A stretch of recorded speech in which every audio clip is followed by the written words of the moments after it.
SCP-131-A and SCP-131-B, affectionately nicknamed the iPods by personnel, are a pair of teardrop-shaped creatures roughly 30 centimeters or 1 feet in height, with a single blue eye in the middle of their bodies. SCP-131-A is burnt orange in color, while SCP-131-B is mustard yellow. At the base of each creature is a wheel-like protrusion which allows for locomotion, suggesting that the creatures may be biomechanical in origin.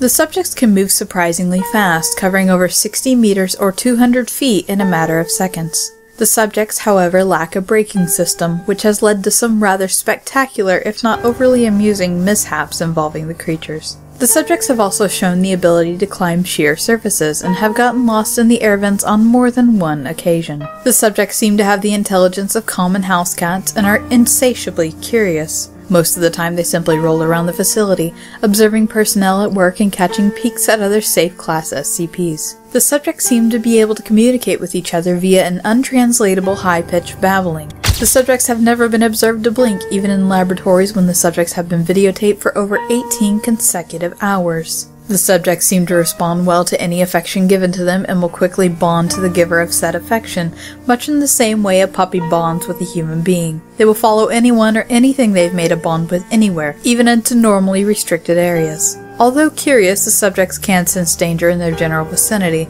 and if the object of their bond begins to approach something they register as dangerous, e.g. Euclid or Keter class objects, they will swarm around their bonded companion's feet or appropriate extremities, while babbling in a panicked tone as if to warn them. Because of the daily dangers faced by Site-19 staff in dealing with Euclid and Keter class objects, it is recommended that staff avoid making attempts to bond with the subject, as it can pose a distraction during delicate operations and experiments and may pose a danger to the subjects themselves. If the subjects are ignored by their bonded target long enough, they will eventually lose interest and return to their normal activities. It should be noted that the subjects require no real care or maintenance from the site staff. They do not eat, leave droppings, or even sleep. It would seem that the only sustenance they require is visual stimulation, although this requires further study to verify. Subjects SCP-131-A and SCP-131-B were found in a cornfield outside in the year 19.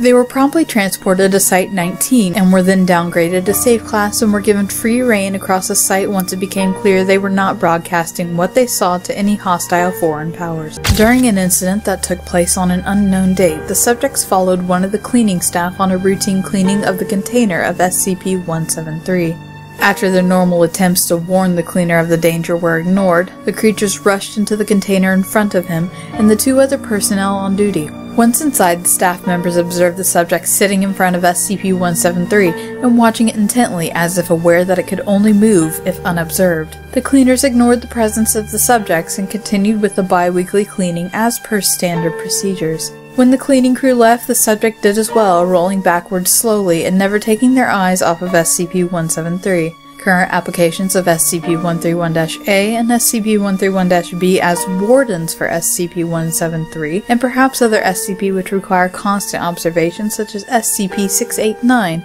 are being considered.